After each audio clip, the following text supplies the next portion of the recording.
Deputy mayor शान हिंद साहिबा, साजिदा निहाल अहमद साहब, मुश्ताक अहमद निहाल अहमद साहब, इस्लाम पार्टी के गठ नेता खालिद हाजी साहब और सेकुलर फ्रंट के कारपोरेटर्स जिम्मेदारान और वार्ड नंबर 7 के जिम्मेदार,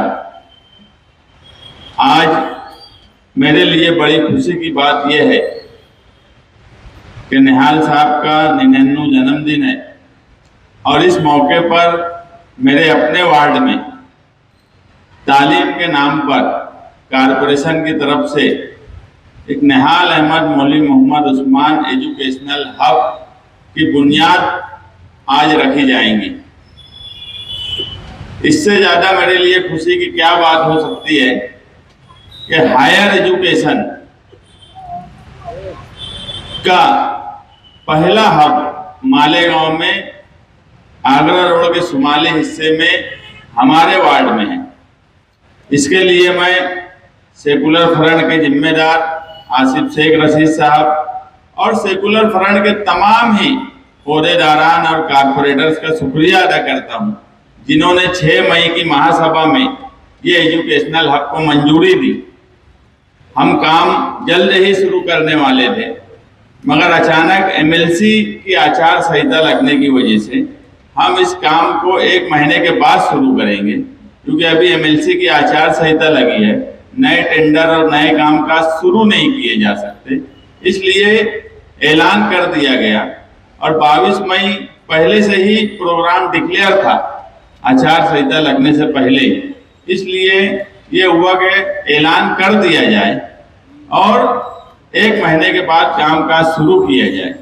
ये जो जगह पर एजुकेशनल हब बनने जा रहा है, ये जगह इसलिए चुनी गई कि ये सेंटर है शहर का और आसपास प्राइमरी एजुकेशन के कई तालीमी अदारे और एक ऐसा तालीमी मरकज जहां मुकाबला जाती इम्तिहान की तैयारी भी हो और उसी के साथ साथ स्किल डेवलपमेंट भी हो। शोएब आजमी साहब ने आपके सामने एआई क्या है, डाटा मार्केटिंग क्या है, दुनिया फ्यूचर में किस तरफ जाने वाली है, ये हम सबको दिख रहा है। जमील क्रांति साहब ने जैसे कहा कि बहुत ज़हीन कौम है मुसलमान, बिल्कुल सच बात है। नौजवान और खास तौर से मालेगांव के लोग, इनके अंदर हुनरमंदी बहुत है, स्किल बहुत है, मगर सही तरफ हम उस स्किल का इस्तेमाल नहीं कर पाते, या वो नौजवान खुद अपनी हुनरमंदी को अपना पेशा नहीं बना पाते। यही जगह पर हम पूरे शहर में देखते हैं कि जैसे जमील क्रांति साहब बोले कि निहाल साहब बोले कि शान बहुत होशियार है मोबाइल में, आज हमको बोलना पड़ता कि हमारे बच्चे हमसे ज्यादा होशियार है मोबाइल में, 8 साल और 12 साल के। दुनिया जिस तरह से टेक्नोलॉजी की तरफ बढ़ रही है, इससे पहले 90s में या 2000 में टेक्नोलॉजी इस तरह नहीं थी। आज दुनिया एक जगह सिमट गई है। तुम अपना रोजगार यहीं से इंटरनेशनल कर सकते, नेशनल कर सकते, बाहर जाने की भी जरूरत नहीं। आप बार बार सुनते होंगे होम टू वर्क, अभी प्रधानमंत्री बोले कि होम टू वर्क, तो दुनिया उस तरफ जाने वाली है या जा रही है, तो मालेगांव पीछे क्यों रह जाए। आप 2 साल के बाद देखेंगे कि पूरी मार्केट का सिस्टम बदल चुका रहेगा और उस वक्त तक इंशाअल्लाह ये एजुकेशनल हब का काम मुकम्मल हो चुका रहेगा और यहाँ से नौजवान जो है वो हुनरमंद भी होंगे, पढ़ाई भी करेंगे और वो उनके लिए रोजगार का जरिया भी बनेगा। ऐसा रोजगार जो शहर में ही उनको मिल जाए, ऑनलाइन सर्विसेज के काम उनको मिल जाए, मालेगांव में लोग पढ़ते हैं, 12वीं पढ़ने के बाद आगे क्या पढ़ना, तो बहुत कुछ कर लिए तो ग्रेजुएशन कर लेंगे, उसके बाद एक लाइन जो है वो डॉक्टर और इंजीनियर। इसके बाद हम सोच ही नहीं पा रहे हैं कि क्या करें। हम कोई बहुत यूपीएससी मुकाबला जाती इम्तिहान को करने के बाद हम कोई बहुत बड़े बड़े कोर्स नहीं करने वाले। हम 12वीं के बाद 6 महीने का, साल भर का जो कोर्स है और कोई इंस्टीट्यूट से बातचीत हमारी है, उनको सर्टिफिकेट मिल जाए और उनको रोजगार यहां मिल जाए, बाहर मिल जाए, ऑनलाइन मिल जाए। ये जगह आप मुस्तकबिल में देखेंगे, जो मोहल्ले के लोग बोलते थे ये गंदगी रहती है, आज खुद इस प्रोग्राम के लिए 3 मरतबा साफ सफाई की गई। गंदगी रहती है, देर रात में ऐसे लोग यहां आकर बैठते हैं जो समाज के लिए बेहतर नहीं है। ऐसी जगह पर आप मुस्तकबिल में देखेंगे एक ऐसा इंफ्रास्ट्रक्चर खड़ा होगा जो पूरे शहर को और खास तौर से मेरे वार्ड नंबर 7 के नौजवानों को स्किल भी देगा, हुनरमंद भी बनाएगा और रोजगार के मौके भी फराहम करेगा।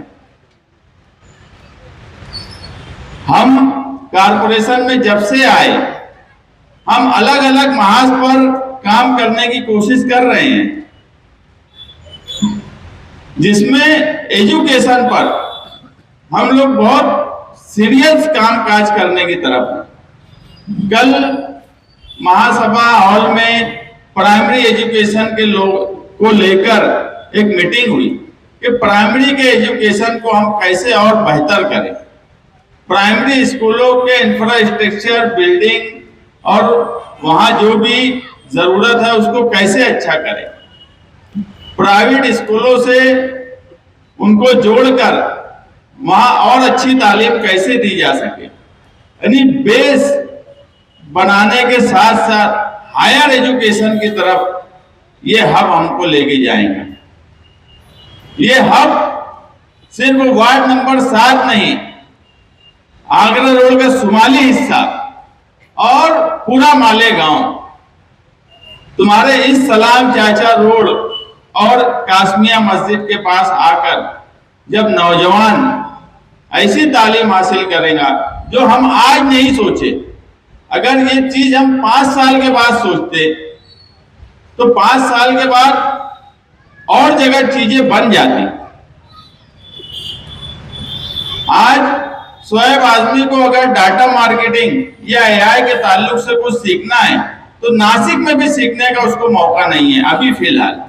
बंबई, पूना, नासिक बहुत तेजी से तरक्की कर रहा है, वहां 2-4-6 महीने में, साल भर में चीजें हो जाएंगी। मगर अगर हम आज मालेगांव में नहीं सोचते तो हम मालेगांव के मुस्तकबिल को क्या देते। जिस तरह से दुनिया डेवलप हो रही है, जिस तरह से दुनिया जिस तरफ जा रही है, अगर उस तरफ हम नहीं सोचे तो फिर हमारा कारपोरेटर बनना, हम इस शहर के जिम्मेदार हैं, हम सियासी समाजी तौर पर इस शहर के लिए फिक्रमंद है, वो बात किनारे रह जाती। मैं जब इलेक्शन लड़ रहा था उस वक्त भी मैं एक बात बोलता था कि सिर्फ रोड गटर के लिए अगर रोड देना है तो मेरे मुखालिफ उम्मीदवारों को भी देंगे तो रोड और गटर बनने ही वाली है, कोई कमाल की बात नहीं है। जो जरूरत की है वो रोड और गटर का काम होगा। मैं रोड बना दिया तो मैं बहुत मेरी जिम्मेदारी निभा दिया, ऐसा नहीं है। मेरे सामने वाला उम्मीदवार भी चुन के आता, वो भी रोड और गटर और ये चीजों का काम किया ही होता, मगर इस तरह का काम करना ये मैं अपनी जिम्मेदारी समझता था। और इसमें बाकी राशन वाला हुसैन अंसारी और बदकिस्मती से हमारे एक उम्मीदवार जमील सेठ, जिसको मैं आज भी मानता हूं कि वही कारपोरेटर है इस मोहल्ले के, जो इनकी जगह चुन के आए उनका हाल क्या है वो आप सबके सामने है। ठीक है, इलेक्शन है, हार जीत होती है। इन लोगों की मदद से एक ऐसा एजुकेशनल हब बनने जा रहा है जो शहर भर में एक मुनफरिद एजुकेशन देगा, जिसका इंफ्रास्ट्रक्चर, जिसकी बिल्डिंग जिस तरह का नाम है निहाल साहब का, उस तरह से ही उस बिल्डिंग का कंस्ट्रक्शन करने की तैयारी है कि लोग देखने आए कि यार ये बिल्डिंग कैसी बनी है। ऐसा इंफ्रास्ट्रक्चर बनाने की हमारी कोशिश है। एक अच्छी बिल्डिंग बने, एक एडवांस टेक्नोलॉजी के साथ वहां क्लासेज चले। एडवांस टेक्नोलॉजी आज जो है वैसी सहूलत हो, और उस बिल्डिंग के बाद जो ग्राउंड बचता है, मोहल्ले वाले, मैं आपको यकीन दिलाता हूं कि मोहल्ले वाले बोलेंगे कि भैया हमको रात में यहीं उठने बैठने दो, जो मोहल्ले के जिम्मेदार हैं। ऐसी कोशिश हमारी है। हम इस वार्ड में, वार्ड नंबर 7 में सबसे अच्छी बात यह है, और यहाँ के अवाम की सबसे अच्छी बात यह थी कि इन्होंने ओपन स्पेस छेका नहीं, ओपन स्पेस पे अतिक्रमण नहीं किया। ये मैं यहाँ महसूस कर रहा हूं। जितने ओपन स्पेस है सब खुले हुए हैं, लेकिन कोई सहूलत वहां नहीं है। हमारे पीछे एक इतना बड़ा ओपन स्पेस है कि आगरा रोड के शुमाली हिस्से में आज ही खाली राजे साहब से बात हुई कि इतना बड़ा ओपन स्पेस नहीं है। उस पर भी हम जॉगिंग ट्रैक और स्पोर्ट्स के इक्विपमेंट लगाकर काम करने की कोशिश कर रहे हैं। आयशा नगर कब्रिस्तान के इस तरफ जो जगह खाली आपको दिखती है, वहां शादी हॉल बनाने की कोशिश जारी है, और इंशाअल्लाह इसी बजट में वो शादी हॉल की भी मंजूरी मिलेगी। उसके बाद भी कई ओपन स्पेस है। अगर इस वार्ड की आवाम ने अपनी अक्लमंदी से और अपनी कोशिश से इन सब ओपन स्पेस को खुला रखा है, तो मैं ये मानता हूं कि वार्ड नंबर 7 की आवाम अगर अपनी कोशिश की है, तो अब हमारी कोशिश है कि इन सब ओपन स्पेस का एक अच्छा इस्तेमाल करके उनके हवाले किया जाए। ये जिम्मेदारी अब हमारी है। आवाम ने अपनी जिम्मेदारी निभाई। आप गौर कर लो, कम से कम 5-7 ओपन स्पेस, कहीं एक वार्ड में इतने ओपन स्पेस नहीं मिलेंगे जहां एक अतिक्रमण उस ओपन स्पेस पे नहीं किया गया हो। अगर ऐसी आवाम मेरे वार्ड की है, तो मेरा भी फिर फर्ज है कि जिस तरह की आवाम ने मुझे चुन के दिया है और जिस तरह की उनकी कोशिश थी कि ओपन स्पेस खाली बचे, तो उनका इस्तेमाल उसी तरीके से इस वार्ड की आवाम को मिलना चाहिए। इसी कोशिश की ये कड़ी है, इसी कोशिश की पीछे का जो ओपन स्पेस है वहां है। यही कोशिश आगे आयशा नगर कब्रिस्तान के पास की जो ओपन स्पेस की जगह है वहां है, और इसी तरह साबान नगर के पास ओपन स्पेस खाली है। साबान नगर के भी लोग बैठे हैं, उनकी भी जरूरत के तहीं आगे मुस्तकबिल में वहां भी ऐसे काम करेंगे कि उस ओपन स्पेस का एक अच्छा इस्तेमाल मोहल्ले के लोगों को मिले। खास तौर से मालेगांव शहर की ख्वातीन की फिटनेस को लेकर फिक्रमंद होने की जरूरत है।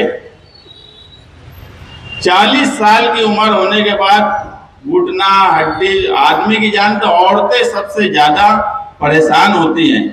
कोई वर्किंग ऐसी नहीं है कि उनको कुछ मिले, तो उनके लिए कहीं ना कहीं एक अच्छा जॉगिंग ट्रैक और उनके फिटनेस के लिए एक ओपन जिम, इस तरह कुछ ना कुछ काम होना चाहिए। ये वक्त की जरूरत है, और यही वादा मैं मेरे वार्ड की आवाम से करता हूं कि इंशाअल्लाह आपके वार्ड को हम बेहतर 5 साल में एक बेहतर वार्ड बनाकर देंगे। शुक्रिया। इसी तरह 73 नंबर स्कूल जो है, उसका प्राइमरी का जो एजुकेशन है और स्पेशल जो गवर्नमेंट से बजट मिला है, उस बजट में हमने 73 नंबर स्कूल को भी लिया है। बोलने का मतलब यह है कि हम मुसलसल कोशिश कर रहे हैं, हमारे साथ के कारपोरेटर बाकी भाई हुसैन अंसारी, कि एक अच्छा काम इस शहर को, इस वार्ड की आवाम को हम दे सके। और आप हम पे यकीन रखिए, इत्मीनान रखिए, हम मोहल्ले के लोगों को भी अगर रास्ते की तकलीफ है तो हम उनका रास्ते का भी इंतजाम करके देने की तरफ हैं। हम हर तरीके से ऐसा काम करेंगे कि आवाम को सहूलत मिले बगैर किसी तकलीफ के। शुक्रिया।